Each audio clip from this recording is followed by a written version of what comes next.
introduce just Okay. You can say if you want, I'm Chief Digital Officer here in Cyber Gallery. Right. That seems ridiculously like. Aren't you the lead on the training? So I started it. Okay. I was a team of one, and then I got Tracy in, and we were a team of two. We were setting up coding. Yeah. And we handed it to Beth and another person. Okay. Because after. But you're still a member. I am still a member. But I am no longer a lead. We're in Saxon. Exactly. Our friend Saxon.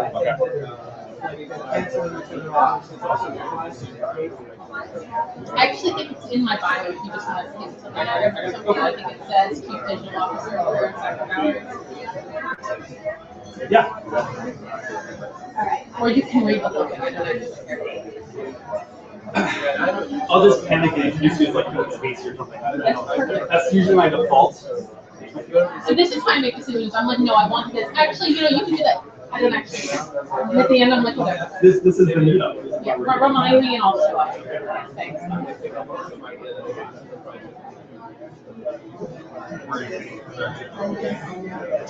Am I in the scene? I assume I know. You currently are now. It's all the microphone. I am. Welcome, everybody. Excellent. Thank you so much for coming tonight. Welcome to WordPress DC. My name is Casey, and I'm one of the 7 co-organizers that we have here tonight. Let's get started. So tonight, first off, thanks for Chief for hosting the space and the food. So wonderful. Let me say a little bit. WordPress DC meets every third Tuesday of the month at 6:30 right here. That won't change going forward, so you can expect that all the time. Food and name tags are in the back. We really highly encourage using name tags, their full name, maybe a Twitter handle or something, so we can get to know each other, put a face to the name. Also, if your Meetup profile doesn't have your name, that would also be highly recommended if you want to build a strong community based on like actual people. Let's see what we got here. There's also a lot of alcohol too, so if we don't alcohol, feel free to get that whenever you want. We're trying to do, for future reference, a beginner module in the beginning, then food, then the advanced talk, but we'll let you know when that actually formulates. So for now, feel free to get food whenever you need it. So let's see what we got. So who's here for the first time? Very first time. Excellent. And who is completely new to WordPress? This is like your first time releasing anything with WordPress. Go for it. Excellent. Thank you. Sarcastic. Really? I don't know. Okay, good. Some of you were sarcastic, some of you are real. WordPress is extremely beginner friendly, and this meetup particularly welcomes all walks of life, especially beginners. That's why we have a beginner track, so welcome everybody. We have a strict no apologies rule, so please don't apologize for your level of knowledge, you're just getting started, or have any fear and anxiety about that. All of us start as beginners, and we encourage that. So thank you for coming tonight. Let's do a quick show of hands. Who would consider themselves, I want to see what kind of walks of life we have, who would consider themselves a developer? Just on your own definition. How about a designer? Also raise your hand. How about like content manager? How about a writer? Sysadmin? Okay, so here's the thing. It doesn't. I can see all the information, right? But nobody can see anything else. So I'll work on that. All right. So yeah, we have a solid grouping of everybody here. Okay. So we typically have 3 meetup formats. Tonight we're going to have a beginner track and an advanced track. This is our standard sort of model. We're always looking for speakers, and we highly encourage you to apply. It's a really low-key application process. Just come and talk to one of us, or ping us on Twitter or Meetup or something like that. And we'll help get you figured out and train you to figure out a good topic and all of that. But we like to see fresh blood up here and new ideas. Tonight we're going to have the double speaker track, but on other nights we have a lightning talk, which was last month, which helps sort of set off the speaker track. And then the third type of track we have is what we call a genius bar, where we couple experts with beginners who need help, and they exchange information, and I think it's quite positive. Next month, we're probably going to have the speaker track again. Yes. So look forward to that. That'll be the third Tuesday. Okay, speakers. First up on our beginner track is Courtney O'Callaghan. It's titled Welcome to WordPress, Use a Child Theme! Exclamation point. Courtney is the Chief Digital Officer at Freer and Smacker. Sackler. I'm from out of town. I'm from Wisconsin, sorry. Galleries. And she's actually one of the founding members of the core training development teams. So she helped actually put together, well, obviously she put together this presentation, but the training core team, like internationally, makes free training materials that are disseminated to volunteers all over the world. And Courtney helps spearhead that initiative, and she's actually giving one of those presentations on child themes right now. Awesome. Cool. Thank you for coming so much, and without further ado, Courtney.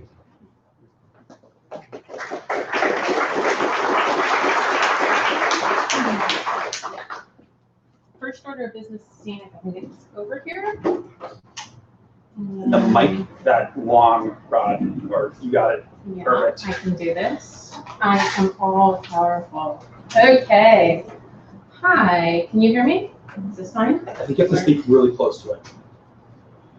Like this? That's better. That's awful. Okay. Let's do that. Okay, let's see if this all appears. Do you see things? Yay! All right. So my name is Courtney O'Callahan. I am the Chief Digital Officer for the Freer and Sackler Galleries. That is the Asian Art Museum, or museums, for the Smithsonian Institution. And I do all the random things there that they throw underneath the category digital. So sometimes it's fixing, we figure out who needs to fix the printer, and sometimes we actually get to plan to put everything we own online. So it is one extreme and the other. Tonight we are going to look at creating child themes. I had started to make slides and then realized that the best way for you all to see, since we're not actually going to be following along step by step, would be to use the training handbook sheet that we have on Make. So let me tell you a little bit about Make, because for those of you who have no idea what a child theme is or have heard of it but really don't know how to use it, you're going to want to come back and view this material. So let's talk about what this is here. Make is a section of WordPress.org where you can get involved with WordPress. This may mean creating icons for design. This may mean going through and testing accessibility. This may mean training, which for us is lesson plans. And that is where we're going to be. So we're going all the way down to training. We used to be the last one, now there's more. We're going to go to lesson plans. And on the left-hand side, we're going to pick child themes. And this is how you're going to get back to what I'm presenting today. Make sense to everyone? Awesome. I will send out a link via Twitter of just this page, so if I lost you. Okay, quick show of hands. Let's start with who has never made a child theme. Okay, we've got a few people in the front, probably I'd say like a quarter of the people who are here. So this is going to be fantastic and exciting because you cannot edit your theme without a child theme. You can, but it's a terrible idea and horrible things will happen, especially if you've made it for a client. So let's talk about why it's terrible. Introduction to child themes. Welcome to child themes. Why use one? You will see a whole bunch of things here of why you should use them. The number one reason, though, is the reason that you will end up using child themes. Because all of your customization will get wiped out the first time you update that awesome theme that you just put on your WordPress blog, right? So you've got your first WordPress blog, it's really awesome. You look for a theme, you install it. Something changes in core, and the person who made the theme, being responsible, decides to update it. Well, that's great. You notice you've got a little bright one on there, and you can update it. So you go and update it. But before you hit update, you had gone into the theme files and changed items inside the CSS. You had changed items inside the home page, inside the index.php. inside of page.php. And when you hit update, because it is a security update and you know you should do it and you're doing the right thing and you're super excited, and you realize now your theme looks nothing like it did 10 seconds ago, you're very sad. So what just happened? What happened is that your theme was actually someone else's theme, right? And it was their job to update it, so they did. It is going to overwrite every single file in there. That means all of your updates. So what do? You create a child theme. So let's talk about how child themes work. If we go into the WordPress folder, and let's take a look at that. If I was creating a WordPress site and I could see all of the files, this is what I would see. This is the root level of a WordPress install. If I opened up content and then opened up themes, I would see all the themes that I have. Perhaps 2015 is the theme that I'm using. For this one, we're actually going to be looking at 2013. I open up 2013 and whoa, kitten, do I have a lot of files. I maybe went into CSS.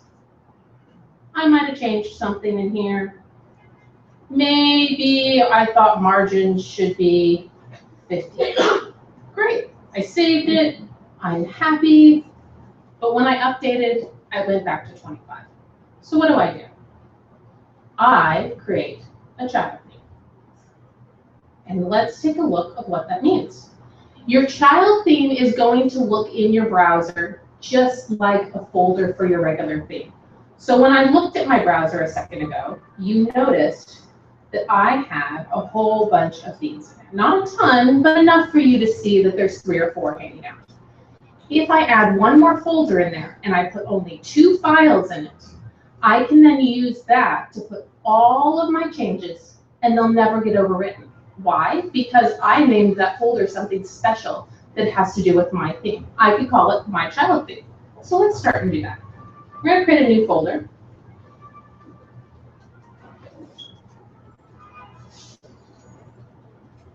Never ever use caps. I did it anyway. Let's pretend I didn't. You'll notice in this icon that anything that is not in the child theme, it will pull from the parent theme. What does that mean? That means if we go back to here and we open up 2013, you see all of these files in here? If when your theme looks for a file, it finds it in the child theme, it will use that one. If it doesn't find it in the child theme, it will look for it in the parent theme. This means what? This means if I took comments and I put it inside my child theme, you'll now notice I have comments both here and here, correct? So now as a theme loads, it pulls up all the pages it needs. Perhaps it's looking for a page called comments.php. Because I have told it that I have a child theme, which we'll go into how to do that in a minute, but it's important to understand how it works so you're not like, oh, it's magic. It goes into child theme and it sees comments.php, so it uses that. It's always going to check there first. It's like the main drawer that it opens, and if it finds it, it uses it. Let's say it's looking for content link.php. So it opens up the child drawer, looks, doesn't see it, closes it, opens up the parent drawer. But it will use it if it's in the child folder, correct? So that means anything we stick in there will not get overwritten, and it will be the file that your theme uses. So how do we make this magic happen? We create a folder, which we just did, and we give it a name. In this lesson plan, it's called Awesome. I called ours my child theme. You can call it Giant Dog Head, you can call it I hate this theme, so I'm making a new one. You can call it whatever you want. Don't use spaces, use underscores or dashes or everything together. Be careful about your capitalization. Now that you have the folder, what do you need to put in it to make it work? This is where it gets very complicated and super easy all at the same time. You only need one file to make a child theme. It's called style.css. If you have in your folder the one file called style.css, and you have this code that you see in gray right here, you have a child theme. It may be a child theme that doesn't pull the CSS from the parent and looks hideous. It may be an empty folder other than this, but you have a child theme. This is all it takes. If you can copy and paste this code, you have a child theme. So let's do that. We've copied that code. There we go. We're gonna delete this. Let's call it.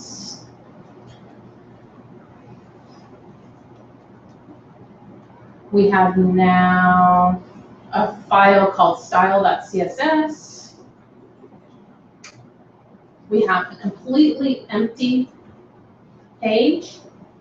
I paste in the code, and we are almost there. What do we do next? Well, we figure out what on earth each of these mean, because since we've never seen a theme here before, we're like, what on earth? Theme name.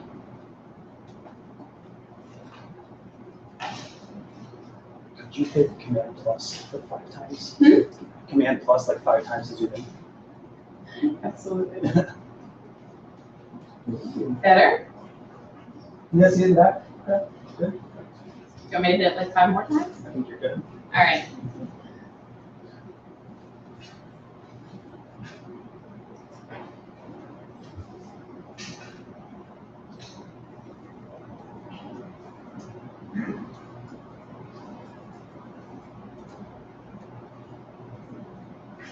What is the description? What is the theme name? What is the author? What is the URL? What is the version? So let's talk about each of these now that you've watched me fill them in. What is the theme name? It can be whatever you want, but this will appear in your dashboard. So if you're going to give this to a client, be careful about expletives, be careful about misspellings, like name it something that is going to make sense to them. If it's for you, name it whatever you please. Description. The description will also appear when someone goes to pick a theme. So when you're in the admin section and you see all the themes that you've installed for WordPress, you will see your theme with its name and its description. If it's for a client, as I said, make sure it actually makes sense. Who is the author? You'll notice when you bring in a theme, you can see the author. You can put anyone you want. If you were the one who made it, I would recommend putting yourself. The HTTP address that goes to your main page, also, you know, it's not necessary if it's for yourself, but if you're handing this to a client, you should really make sure that it's something that if they were to pass on this theme, that person would be able to find you and talk with you. Template. This is the second most important piece here. The first one is the theme name. If it has no theme name, it actually won't work. But if it has no template, it won't know what child theme or what parent theme to use. So the name of the template is actually, gone the wrong direction. Let's pull that up. Is actually the name that you see usually here, if the person was considerate when they named it. Sometimes, which I wasn't, if you go in and you find style.css inside the parent theme, you will be able to find the information about it. And you'll see there it's 2013, so we know what it is. So we name it right here, 2013. Got that? We now have a child theme. That was it. We're completely done with this lesson. Except that obviously at this point, you're not able to really alter your text. So let's talk about how to make the big changes. All right, we created our style sheet. We talked a little bit about what each one of these means. And now we have to do the part that is the hardest part. Now there's 2 reasons this is complicated. The first one is that we have to create a second page called functions.php. It used to be that you would create the style.css file and you were done. You could create a functions page, but you didn't have to. Now, to properly pull your parent file CSS, you're going to need to create a functions.php page. All right, so let's do that.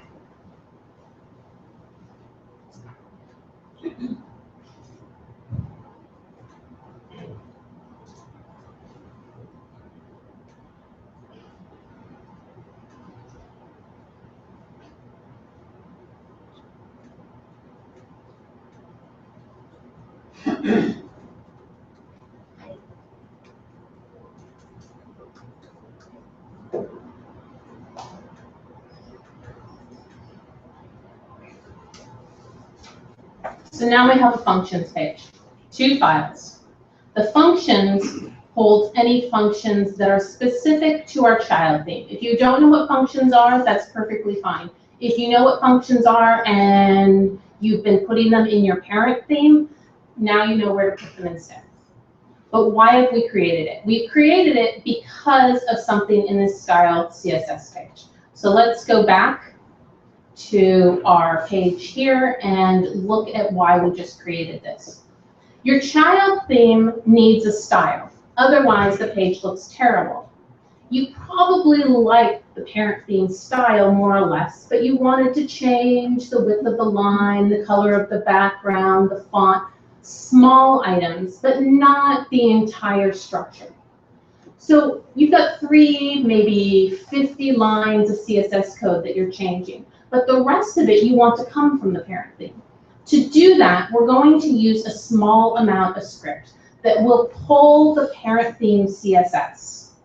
And then you will have your CSS. Your CSS will overwrite any of the parent CSS where they are one and the same.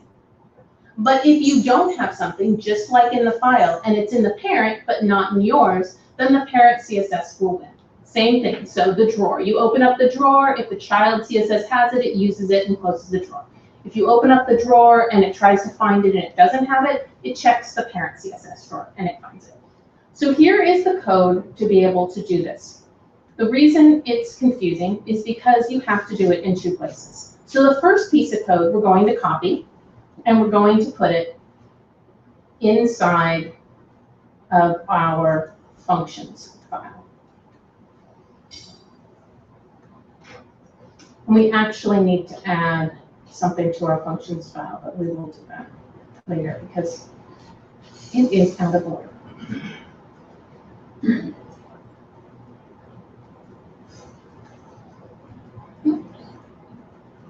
And now we're going to add this.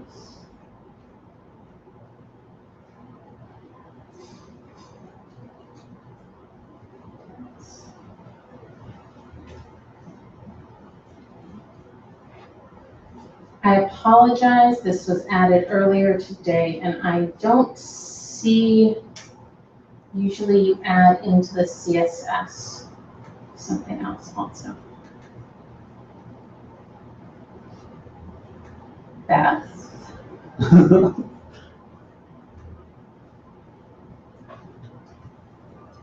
All right. What I'm going to say to you is that we will fix this on here and then we will get back to it. We used to have include instead of enqueue, and I want to make sure that it's set up, and it was changed today. So we will make sure by the time we get back to it that we are able to copy and paste the code exactly as it's supposed to be. But since we're not going through it now, it would be a waste of our time to sit down and rewrite it. So we've got this. Now what can you change? You can change anything. You can go in and change any piece of the CSS you want. This is a little outside of child theme, but this is exactly why you're using it. So let's look at what can be changed. This is the override that I talked about. This is how you would see it inside of different tools. And that's actually what we're going to look at right now. So as I said, this is a little outside of what we're doing, but it's necessary for those of you who have not used this before.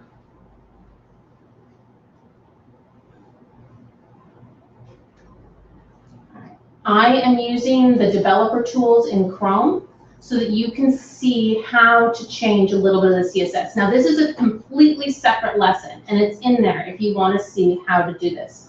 But if I were to go in and look, and I do actually hate the colors in here. I know it's our site. It's not my fault. and I click on something, I can now see if I'm using special developer tools, which are built into most browsers at this point. I can see what color the text is, I can see what fonts were used, I can see the padding, and I can see the CSS that makes it happen. If that's what I want to change, I can copy that. I can go over into my CSS file, and that did not work. Let's do this.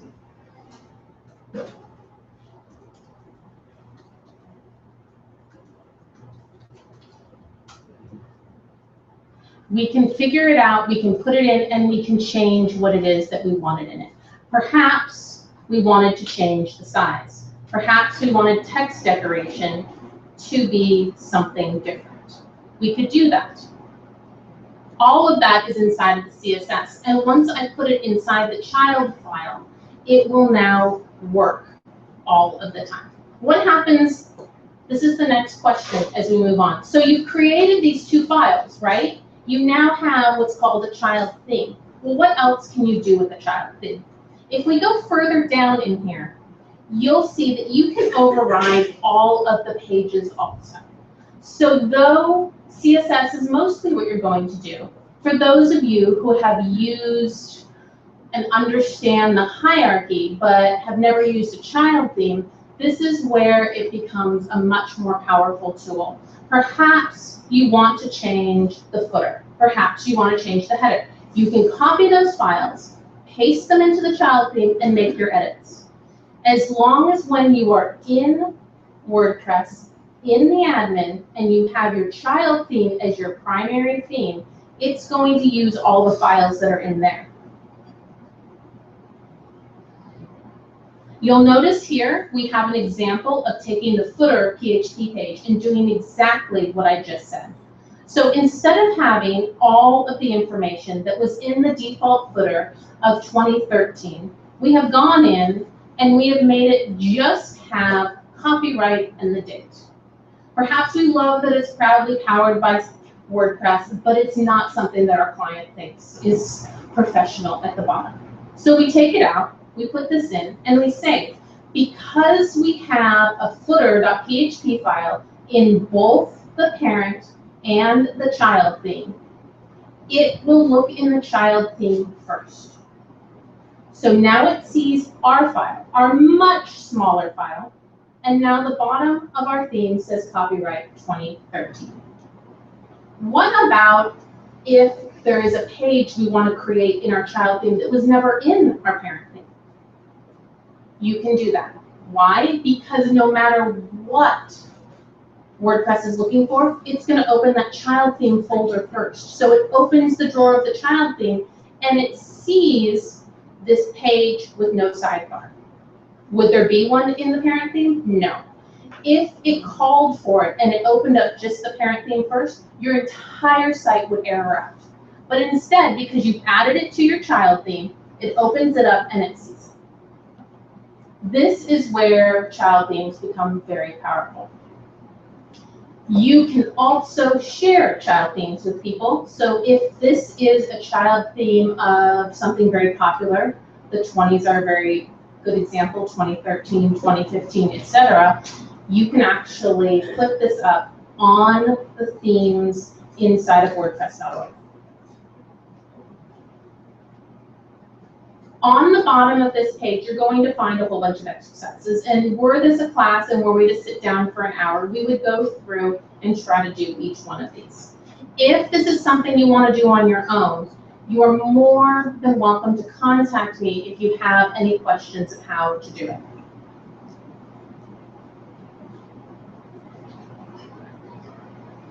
You will notice at the bottom that we have comments.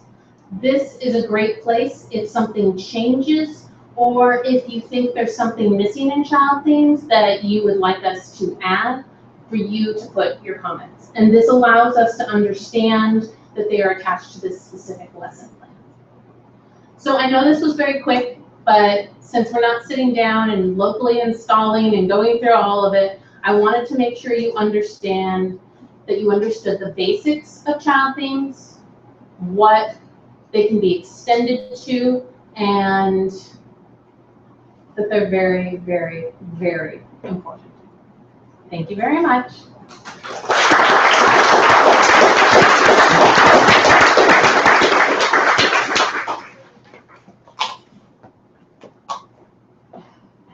Thank you very much, Courtney.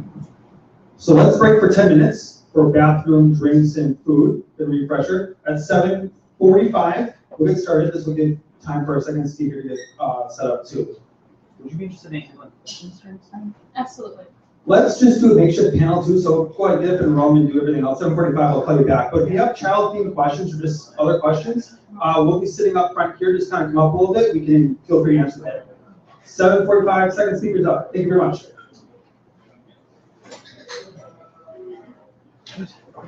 That's where you're racking. Being up there, if I faint, just sort of like a towel or something. You have a question? Yeah. So I was wondering, is it overall a one parent and one child relationship, or when you have multiple child? That's a good question. Yeah. It is one-to-one. So it has to be one-to-one. Yes. Yeah. Yeah. So and the connection is made in that template name. That style is that's what has the template name. We call it. Yeah. So that's what the connection is made. So when you want to create multiple Right. Yeah. From that point, you have to get more specialized configurations. Yeah. You want more styles, or different templates for different pages or something. You can create that within the child. Yeah. All that would have to be still one child. If you couldn't have like a hierarchy of child. Not yet, at least. I'm just thinking of parent theme. There's not just one parent theme across the site. You have multiple different parent themes. Which is. And that's what you're trying to get at, right? So like a category, you can't do that. What you're looking for is page templates or template files. Are you familiar with those? So no, that's right. So she was showing us file directory. There's a bunch of different files, and each had a different file name. What you're looking for is template. But essentially, like you're familiar with the single.php or header.php, every file is a very specific thing. And so you could have very specialized files that do even more specialized stuff, like only for category dogs. For all pages of category dogs, grab category dash dog that's first. And so that's what the template there. So you can still do a single child thing. Right. So you have a specific template, and then in that template you have like a header, a footer, column. And then if you want to split different or have like a special CSS, you have a special class. Or even to be fine.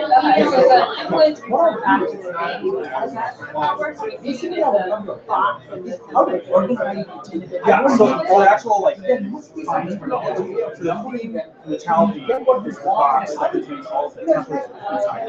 And the templates are like the actual PHP files. The templates is like the individual sources and like categories or custom postings. Thank you very much.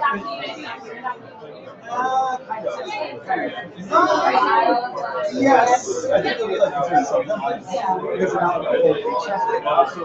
It's actually, yeah, I mean, you're on the right track. Try this is, we have that. No, if you see that the one file add, you just did the sign up for one of the things. Right. What's like our major design? Okay. Okay. Is it like Sure. Yeah. So there's different ways of backing way out. There's different ways of containing the one of the standard ways is using posts and pages to use tags and categories. That's like the standard way. But you can also use a thing called custom post tags, which is instead of posts, that's just CPT. CPT custom post tags.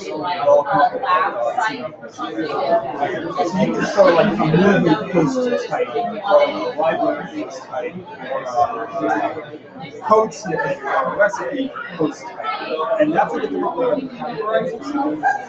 And then for that type of post, you can have a specific template file that displays that information. Yeah. Right. I'm saying all the right information, but it's probably right to say it. Right.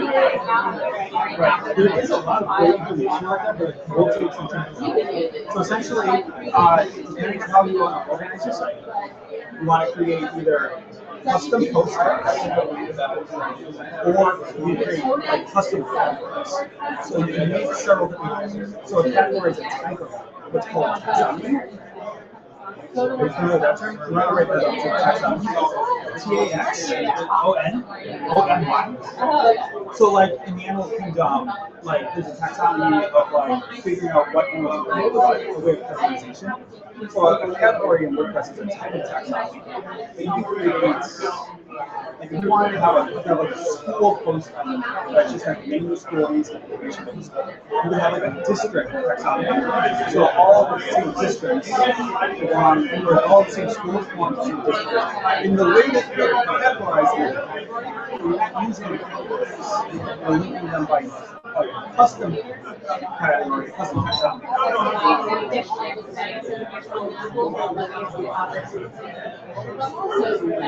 A little bit, yeah.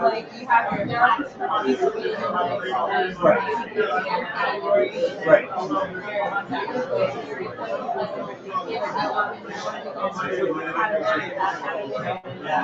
Yes, depending on your view then, whether you're looking at category page, listing all of them, or the single type of the post type. You don't want to split it. And that's where the template comes in. I feel like I'm probably like 200 material. I had done something. So if you look up those keywords, maybe you post a Meetup. I mean, WordPress is a huge thing. I'm hoping in 5 minutes I'll like get to certain. You don't need multiple child names to directly answer your question. You don't need multiple child names. So it sounds like with templating, you can do most of this. Right. There's always be one parent theme which you can buy or download from somewhere else, and then the child theme you can create your own. Sometimes you can buy a parent theme, like Genesis will have child themes, like some child themes like that. So sometimes it's a pair, sometimes you create your own. But right, but you don't create a child theme with a child theme. If you already have one, you just mess up and work out the one. Yeah, I hope that helps. I just wanted to talk about one thing. It was about my favorite experience. Okay, very cool. Yeah, coordinator. I don't know if I said that right. Yeah. But just wanted to introduce myself. Cool. Be a lot of fun. Thank you very much. I'm Okay. It's all one in 100 PHP family. Yes, I appreciate that. Yeah. But yeah, I'm just saying, I appreciate that. That's funny. I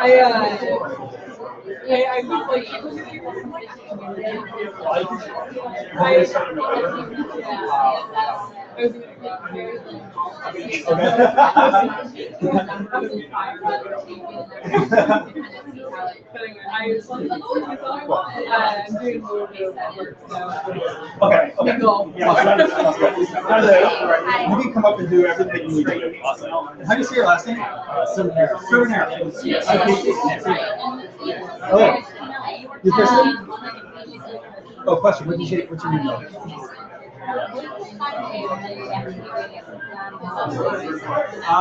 Yeah, let's go. Hey, I'll post this in the meetup too. Yeah. next month I might have something to talk about Oh, nice. if I get accepted to either Orlando or WordCamp USA to speak there. Okay. So it's about sport. Okay. Would you consider it advanced or beginner? And no, you follow the threads through the channel, right? Yeah. Okay. I haven't looked in a couple days, but it's It's not really either. It's more dealing with support, like related, like to WordPress plugins. Okay. So, I mean, it could be customer support. If you had to be announced as one or the other. What would be the choice? Yeah, because we have like a beginner track now and an advanced track. What I did was, it's like, I mean, it's not advanced work. There's no, it's not talking about coding. So I mean, I would say it's beginner level. look visually. Okay. Let's continue. So that's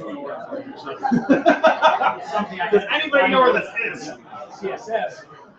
Do you need help? Yeah, It's the top priority. I was just wondering how you guys stream. Because last time I had HTML cable, but Okay, the application should be working just fine. The key was just screen share that it should show up. You know that? yeah, I actually never used it. Okay, yeah, no, sorry. Sorry. Hang on just one second. And it's really code content and it's going to be doing like something like this.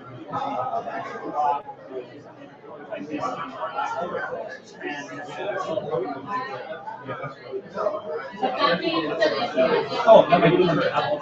Yeah, so it should be that snare triangle.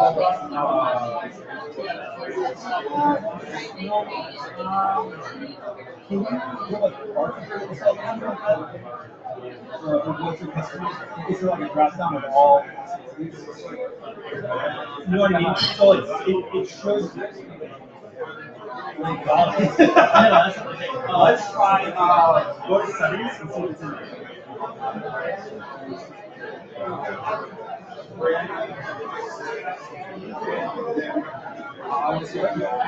Is that live? Your presentation, like on the web? Yeah. Like publicly? Yeah. We'll get it figured out.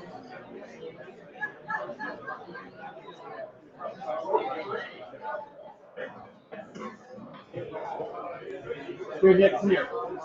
Real quick. Okay. This is what you're looking for. So it's like the iTunes page.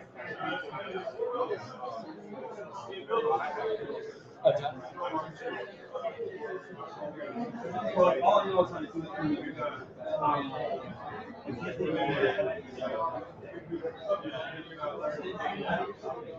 like it should be this basic.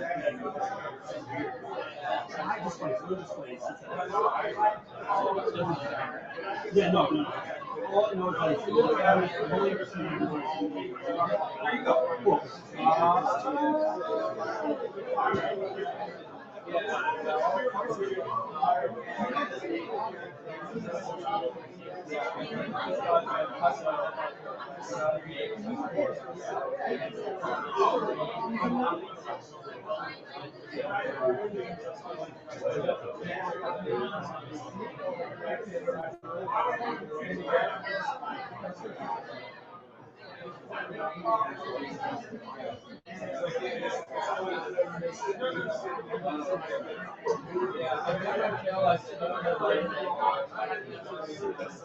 Conference center, what we're doing, and we will get you an answer.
So we were really close. So actually, Less than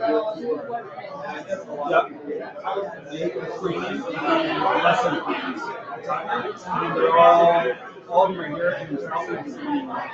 If you follow the WordPress feature here, well, I'll just post this on the so excellent, yeah. Hey, well, you're good? Feeling good? Yeah, I feel good whenever you guys are. Okay.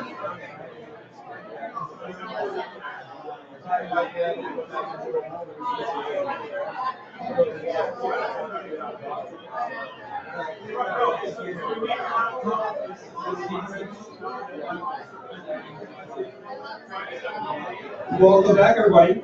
We got our second speaker coming up. If I can get everyone's attention, please. We're going to get started in -4 minutes, so can everyone just rewind 4 minutes. And we'll get started right on time, 5 minutes. Excellent. Okay, we all set? Everybody winding down? Yeah, excellent. I want to try something real quick. So the visual cue thing doesn't work because only I can see it. I have a hairbrained view. I think it'll work. So I want everyone to give like a little cough when you think this represents you. So if you're a developer, cough a little bit. All right, designers, cough. Drupal users, cough. Content administrators. Okay, excellent. Actually, perfect. If you want to make your announcement, now would be a great time to do it. Go ahead. Hi guys, my name is Angela Hausman. I work for Group Surfing, and I want to invite you all to our large party. Beer, wine, food, music, giveaways, all kinds of good stuff. On the 29th at Super Office of Student College, you can RSVP through Eventbrite or Startup Central, and we are Hexsee, Hexsee, if you want to look for us on Eventbrite. I'll also put something in the comments from today. Perfect. So Hexsee's having a launch party on September 29th. September 29th, and there will be a link to it in the comments for this specific event. Next up, we have Nick Cerminara, who is the founder of Scotch.io, and he'll be giving a presentation on his local LAMP and Vagrant setup, correct? Correct. Cool, very cool. Let's give a round of applause for Nick. Thank you. Hello? You have to like fight it. Hey, can you guys hear me? Okay, cool. All right, so today I'm going to be talking about developing WordPress locally, and I'll be giving you guys a demo. This is an extension of my lightning talk, which is from the last meetup, which I did in 5 minutes, and it was like crayon, super fast. So if you guys were here, you guys remember I was probably like rushing through it, and hopefully some people got it, but I'm basically gonna give that same talk, slow it down, add some things, and cover some new stuff. All right. So who am I? I'm Nicholas Cerminara. I'm the co-creator of the weblog Scotch.io, which nothing to do with alcohol, all to do with web development tutorials. We also have a creative arm called Scotch Digital, where we do contract work with vendors, clients, all sorts of cool stuff. We do some really cool design and dev stuff, like this exploding SVG logo, other stuff. If you're curious, come talk to me later if you want to work together.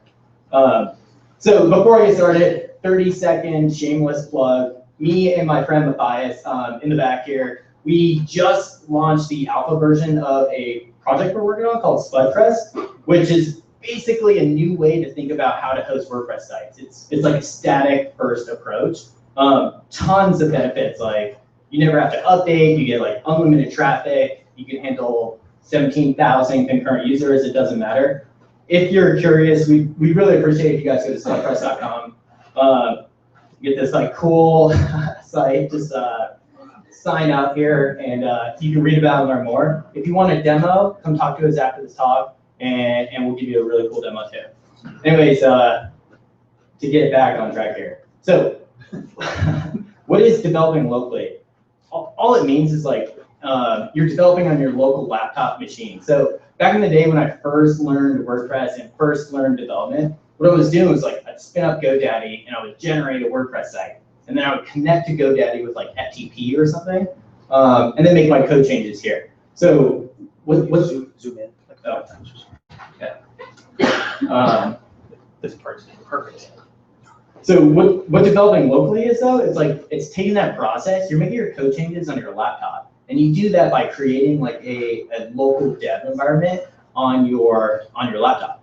There's a ton of ways that people do this, and I'm sure a lot of you guys use this. I saw in the last demo, I think they were using, we were using MAMP or WAMP for creating this local setup. So it's extremely common.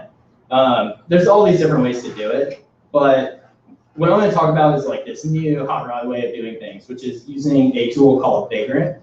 And what Vagrant is, like, Vagrant is a tool to create development environments on the fly. You have to use the command line to do it, but in layman terms, imagine you wanted to create a PHP server, and you had this like configuration file that basically would set up if, hey, do I want PHP 5.5 or do I want PHP 5.6? All it is a config file. You use Vagrant to generate your development environment, and it creates it. And I mean, like, it's really useful. A ton of people are using it. And what's cool about it is it helps you reach the dream setup or the dream workflow. And this is like for agencies, companies, if you're freelancers, if you're like crushing just like site after site after site. And what this dream setup is like all your developers on the team, if you have a team of 5 people, they all share the same development environment. This also like continues to your staging and production environments. No matter what, your server setup is the exact same. If it's local, if it's staging, if it's production. And the reason for this is, so like if you would pass code from say somebody using one environment versus another, nothing's gonna break. It's all the exact same. But here's the truth, like with WordPress, there's really good backwards compatibility. WordPress can basically run from a potato. Like it doesn't, like that's also why it's like so successful. So I want to like, before I even get this, I want to give you guys like a really quick show to like the WordPress core to why, like to what I'm talking about here. So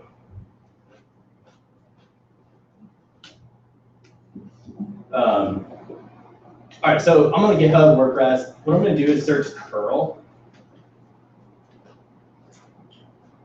and look for this class. So say if you, everyone, I'm sure some of you guys know what curl is. Like, say if you wanted to fetch programmatically files from a certain URL, like file get contents, or use curl to make an HTTP request, you would normally just write this out. But what WordPress does is it, which you guys can see from this function here. I don't know if this is like too small, but basically this is like a really complicated way to say, hey, I'm in the WordPress core. If curl is installed, use curl because it's way better performing. If curl is not installed, let's just fall back to file get contents or whatever. And what you can see is the way they do that is by loading these things called PHP classes. But for the most part, you guys probably don't care about this. Nobody cares about this. But the point that I'm trying to make here is with WordPress, it's just gonna run. You can put it on whatever server you want. Chances are it's gonna run. That's also why it's so successful and so widely used. That's like why all of us are in this room right now and we're like, hey, we just used the LAMP stack. We got it working. Anyways, so that's the reality though. So you don't need all this Vagrant setup to really strongly like create these super strict server requirements. As long as you have LAMP, it's gonna work. The other reality is Vagrant, the configuration file, it's kind of hard to use. I spell it out as like, oh, you just change these settings in this config file, but there's a little bit more to it. So that's why I created this thing called Scotchbox. It's this, all the hard stuff involved in Vagrant packaged into a single little like pre-provisioned Vagrant server. So I also like added all these really cool features to it. So if you're doing like LAMP stuff, chances are that the stuff that you use with your whatever development you're doing is included in this box. So that's what I'm going to be giving a demo of today, which is Vagrant. So to get started, what you're gonna need to do is open up the terminal. If you guys aren't familiar with the terminal, it gives you access to the command line. And what you need to know is like, to navigate files, you do cd, which is like choose directory, I think, and then tab, and then you can kind of like select where you want to go. If you want to go back, you just do cd dash dot, and that goes back a step. The same thing as your Mac Finder or your Windows Explorer, but it's a terminal, the command line. So, all right.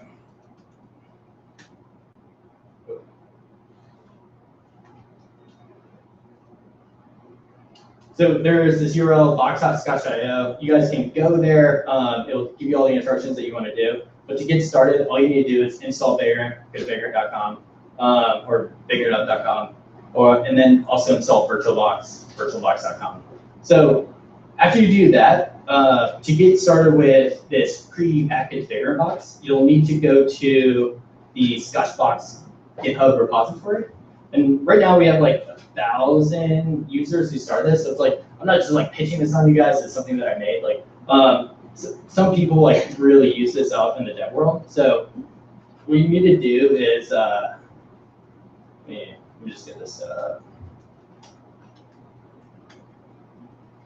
What you need to do is just download this repository to your local machine. I'm using Git here. If you don't know Git, just ignore all this, and you can just download it manually with the link here. And then once that gets cloned down or downloaded down, you can see all these files here. They match up to what's in this repo here. And what I'm going to do is run a command from the command line using Vagrant, which is that tool that we just installed. So the way it works is Vagrant space, which is like it's called like an executable. So Vagrant space, and then the command that I'm going to run. The command I'm going to run to start this is up. So Vagrant up, and then a bunch of terminal stuff's going to happen. If you don't care, that's okay. It doesn't matter. You can just totally ignore this. But what's going to happen here is, and you guys will see it in a second here, but VirtualBox, which hosts these virtual machines, is slowly going to, it's going to spin up this new Scotchbox environment, which is going to give us a full PHP lamp stack. Oh, there it goes. And then it even gives you this like nice little preview here, so we can see like all this crazy command line stuff happening of a server starting with all of the PHP lamp stuff that we would ever want. But who cares? Like at the end of the day. So cool. So it started. What happened was with that server, it also tied it to like this like fake IP address, I want to say, which is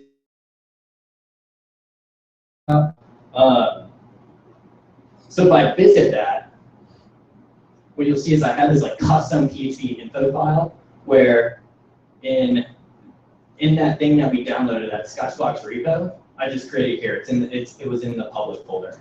So what that does is this custom file just like shows you all the different things that are installed here. It's just cool because it's like, hey, if you want Ruby, Git, curl, ImageMagick, Composer, Node, MySQL, Redis, Memcache, everything you could want, it's all baked in here. We didn't have to do anything. And now we got this like awesome development environment that's way more powerful than XAMPP or MAMP or whatever it would ever be. And all we gotta do is just like small command line stuff. So let's, I'm gonna SSH into the box. If you don't know what SSH means, I'm basically going into this virtual environment right now. So now whenever I do command line commands, I'm inside this virtual environment, not on my local laptop. So let's, we could do cool stuff like we're running PHP version 5.6. Let's do Node, like npm, Redis, CLI, ping. Like there's all this like cool stuff. It's all there, So this is a WordPress meetup. What I'm going to do is set up WordPress with Scotchbox so you guys can see it. You can use it with Drupal. You can use it with Laravel. You can use it with whatever you really want. And I'll show you how quick it is to just set up this WordPress setup. So I'm going to go into the public folder. You can do this from the Finder if you wanted to. And I'm going to get rid of this index.php file. So you can see like, hey, nothing's loading here. And then what I'm going to do is put WordPress there. And again, you guys can just download this if you want, or clone it with Git. It's totally up to you.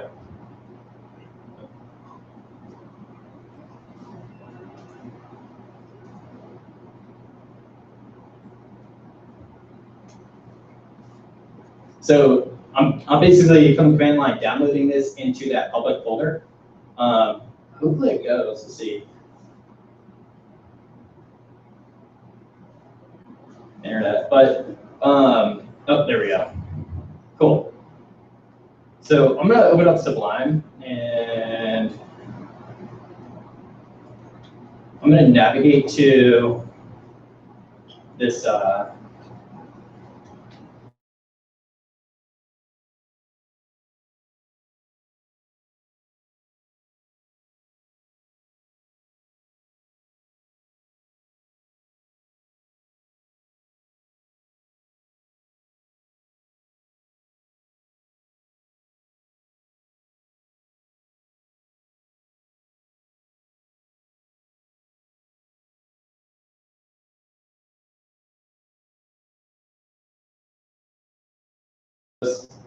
and then you have your DBU password. This is all on box.scotch.io. I'm going to set that up. I'm going to copy this, create a new file, paste that in, which is an identical copy of wp-config sample to wp-config. And now, if I visit this IP address, which is blank, WordPress is installed. We have a connection to a database, and WordPress is there. So refresh. Hopefully this works. It should show as the installer. Yep, cool. So now we have the installer for WordPress. A local environment. This is like not publicly accessible. I'm just gonna like quickly go through this. Call this Easy Cake.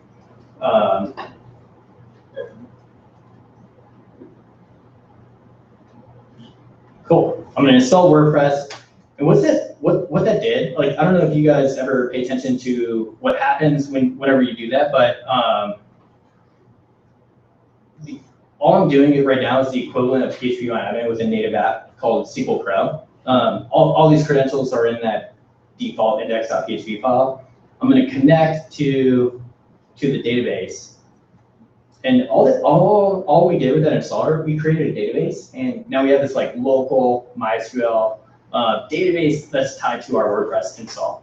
So now the cool thing is we go back to our setup. We're probably going to see like theme 2015 or whatever the heck comes with it, which is awesome. So easy cake, and we're basically set up with WordPress. So that's like the basics of Vagrant, and hopefully you guys can see why that's so useful and powerful. The last thing I want to show you guys is just aliasing, creating an alias for that URL. So developing on an IP address is kind of annoying for me, but if you go into your host file, it's different for Mac and Windows. I'm doing it from the command line. You can just, as long as you run like Sublime or the Notepad as an administrator, you can do this exact same thing.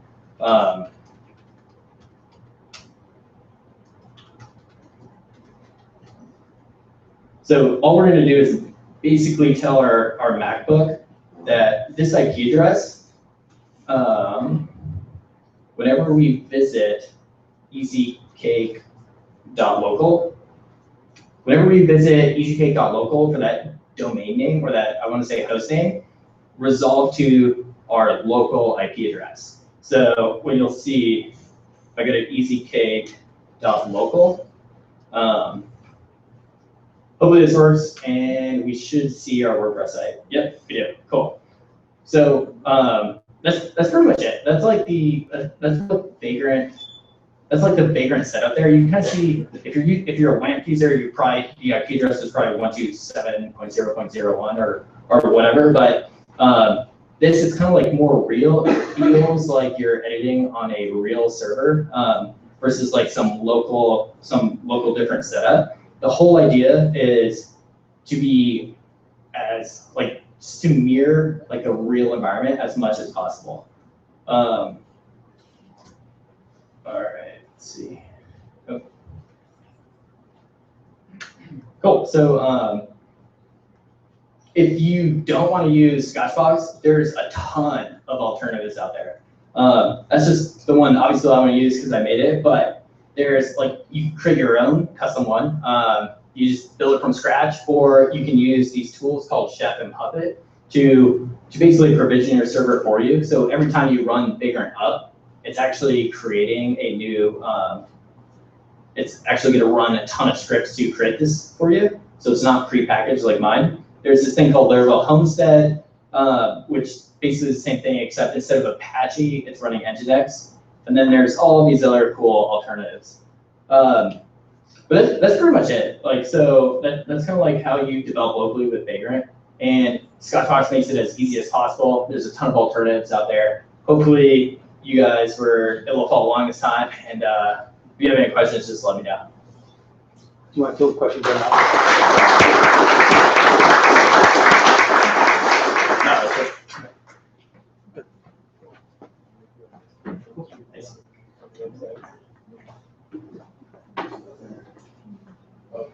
Cool. Well, that wraps up the evening. We typically have a bunch of announcements we make at the end. We just want to stay for 2 or 3 more minutes. Real quick, our next meetup will be the third Tuesday of October, so October 20th, 6:30, right in this room. We'll be having the same speaker series that we have tonight, and we need to nail down, I think, one more speaker. So come up with us if you have an idea. Maybe you want to present at a WordCamp or just have an idea for a talk. That's great. October 20th here. There are, so WordCamps, if you're not unfamiliar, are basically like tonight, but they're a whole day or weekend long. The last one a number of us went to was in Baltimore this last weekend, and I think most of us had a fun time. I'm actually rocking a WordCamp Baltimore t-shirt right here. Virginia Beach, I didn't see these dates. Okay, so there's 3 local ones coming up. Virginia Beach on October 17th, I think.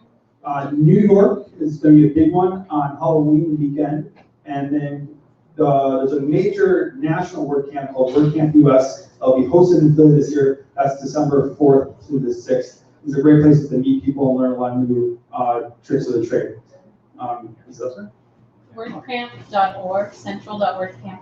So if you go to central.wordcamp.org, and we'll post this on the Meetup page, it'll have the calendar for the entire rest of the year, and there's some really cool national sites too. If you want to get any vacation or if the company's paid for something like that. But check these out, they're very, very inexpensive tickets, especially as far as tech conferences go, and a great way of meeting people and listening to some national renowned speakers. There is every year, WordPress.org runs a national survey to collect data about the people that use and implement WordPress. If you go to just WordPress.org, you'll find it at the very top. It takes 4 or 5 minutes, and it's an excellent way to help the community without a lot of effort at all. So consider that, it just happens once a year. That's all the announcements I have for now, except for hirings and stuff. Anybody, anything else? Missing anything?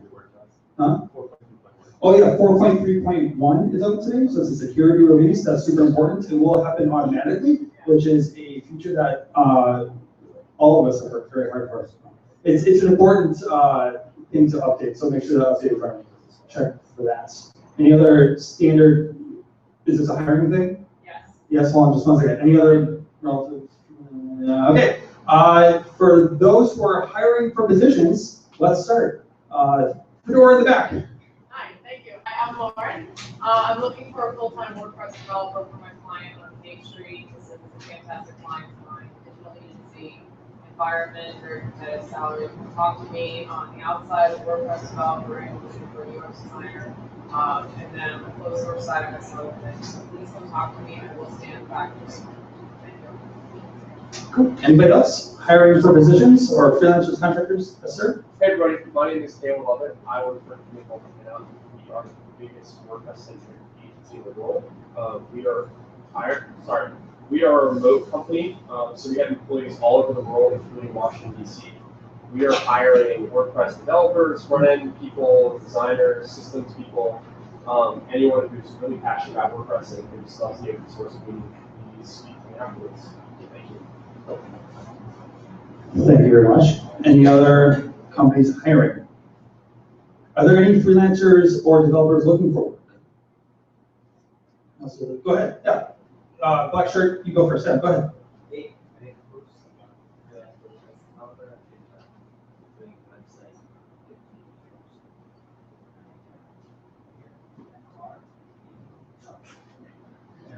Very well.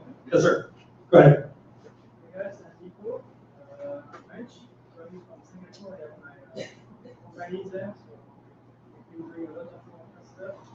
And I just moved here and just started to get together. I'm free and available right now. Thank you. And this doesn't have to be developers either. If you meant to think if you're a freelance writer or system admin or something like that too, sometimes you get a few extra hands going up. If you're shy, I ran this route, it's hard. I'll give you like 5 seconds here to get the courage. Shoot up your hand. No? I see someone smiling at me. You want me to do this? No? Okay. All right, well, we'll skip it. Okay. That's great. I think that's everything that we have tonight. Thank you so much for coming. One last round of applause for Chief for hosting us again. And let's see you all October 20th.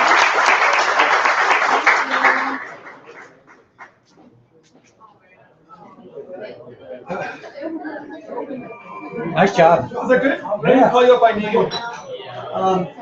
Yeah, we can hang out. I mean, we can hang out for money if people want to hang out. You want me to announce that, or should I announce it?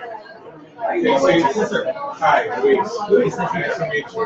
Thank you so much. First time here. Oh, good. Well, I really just grabbed the microphone. A lot of other people making this a little more fun. I'm so happy that you enjoyed it. Any specific feedback or anything? No, I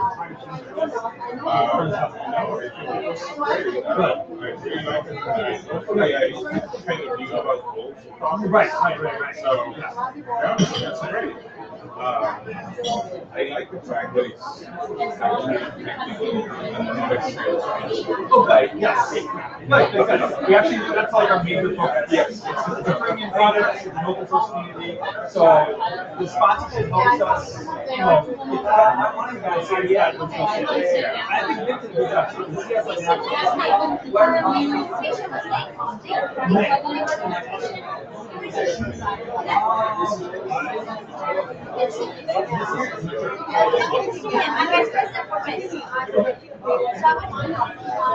want me to do this next? Yeah, this is for the business started country. Second time we are organizing coming up, but it's not related. That has my contact. Okay, cool. Where are you for your brother? Anyway, no, it was great. Okay, are you in town or are you just over here? Okay, No, I even work here in DC. Okay, Yeah. great to have you. Hope to see you again. Yes. Excellent. Cool. Yeah, absolutely. I just speak. Oh, thank you. No, none of us are really with WordPress. Yes, right. Right.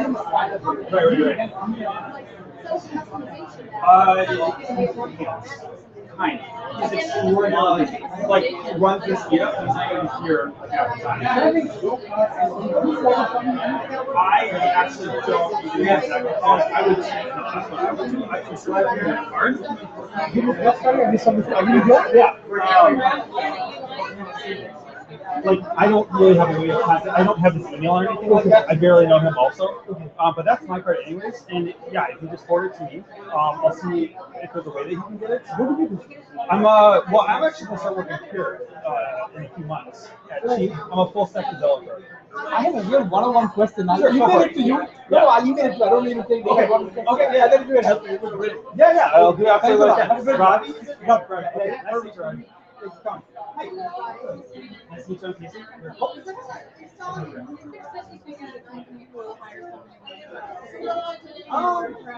Possibly. What do you need? Details. What's your background?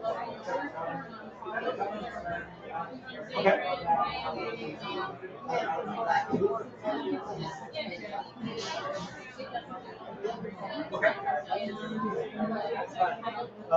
But thank you for coming. Good to see you, Bill, and thank you. Well, the short answer is no.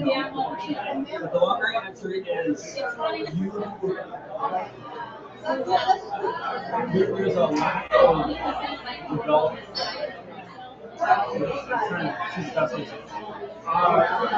Technology is short and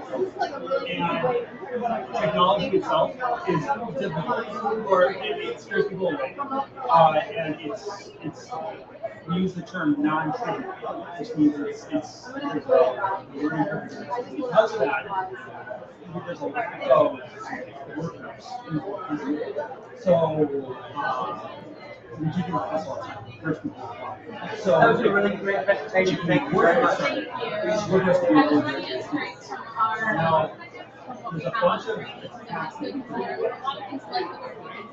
The short answer is still no, there's no way to hire you without experience. But Attacker must be a fun place to work. And like, something on Technical guy to turn on his lights. I like to do Thank you. What do you think of this?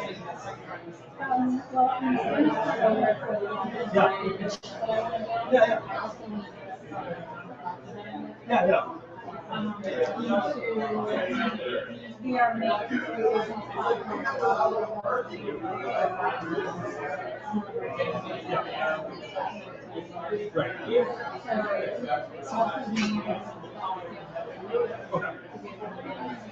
Right. The Salesforce WordPress integration is really interesting. That's something I'm actually interested in too, but it's like extraordinarily technical, and like there's a lot of pieces that have to do. I don't read, and that's the problem I'm having. Because to one person I could say, getting a job in technology will make it hard. Keep prepped and work really hard. To another person I could say, these are the right thing. So neither should I say it too well. So I want to be both answers. So I'm really just a cheerleader saying go for it. If you are able to focus and take your time to continue you'll find a network. And this is like jobs, right? Oh, I'll go network and learn things and go to the job. It's not unfortunately I'm not great. I wish I could be more specific. Am I helping at all? Oh, this is a terrible way to end the night.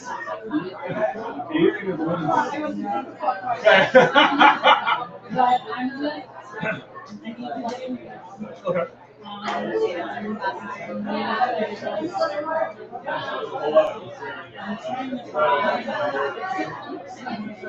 Right.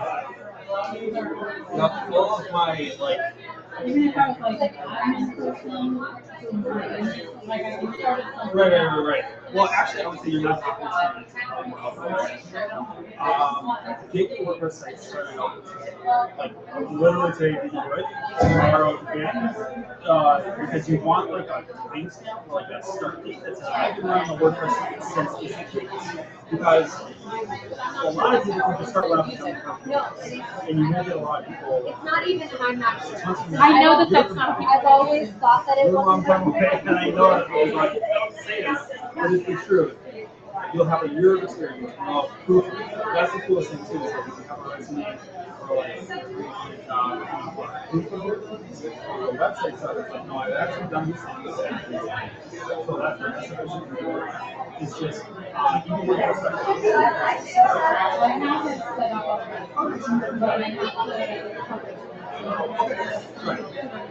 But and I would not worry about it unless you live in a I would just get it launched and you can start changing stuff. It's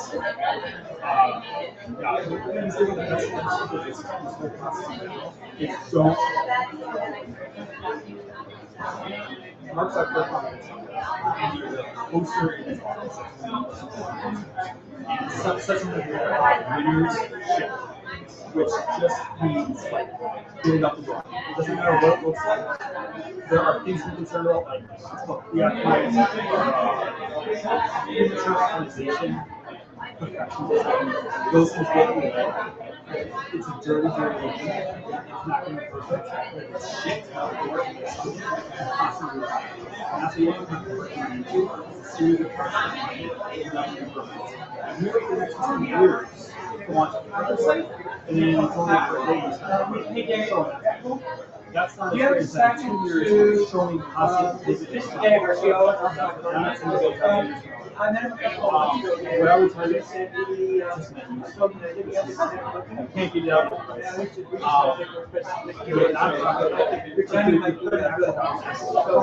He's your guy. Your current job. I'm just the eye count. He's great.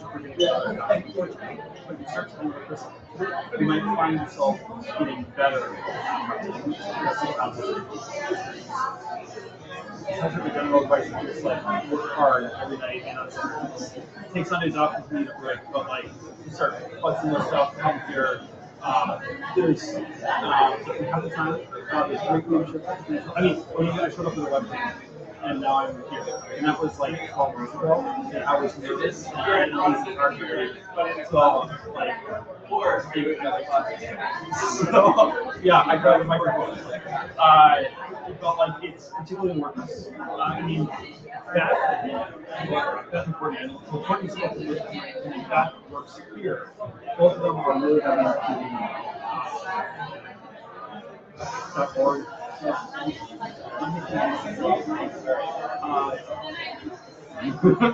There's so much information there. I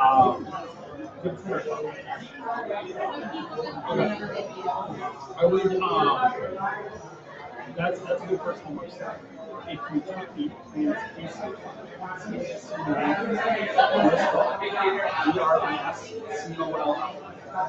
Professional stuff is available. I mean, it seems like a totally different person who follow information, right? But legitimately, I've gotten used like 30% of all of my overall information from watching this and the top people in so many technical progress use Twitter to communicate, and they just editorialize or they'll share some sort of hurrah, but it's a really cool place to do that. That's a really good and easy way to get started. And make you feel particularly if you tweet. So your homework is CASUI. You might go find my name on the Meetup too. You can successfully tweet to me. I'll tweet to some more people to follow, and like I can get some more information that way. Does that sound good? Okay. What I love about these things is that once like, well, I'm a person, so I love personalizing it. Like it has to run at its efficiency, right? So like, I'm just like thinking in my head, I'm saying words to you right now that you're hearing. I have to say the right words in order so you get the max experience in like 8 minutes. What am I supposed to say? I think it's probably impossible. Is that good enough? Is that a good start? You really do, yeah. It's really tough. But literally, I showed up with a webcam. And like, I did a lot of other ones. But like, just get started and get something published. Will I see you next month? Probably. Okay. Yeah, just I would try if not this month, just go to a Meetup a month and start pulling stuff in. That's good resume stuff too. It's not big volume, but like when you say that you're going to Meetup. Thank goodness. I hope that helps. Golly. Tweet to me, I'll get you some more information. Absolutely.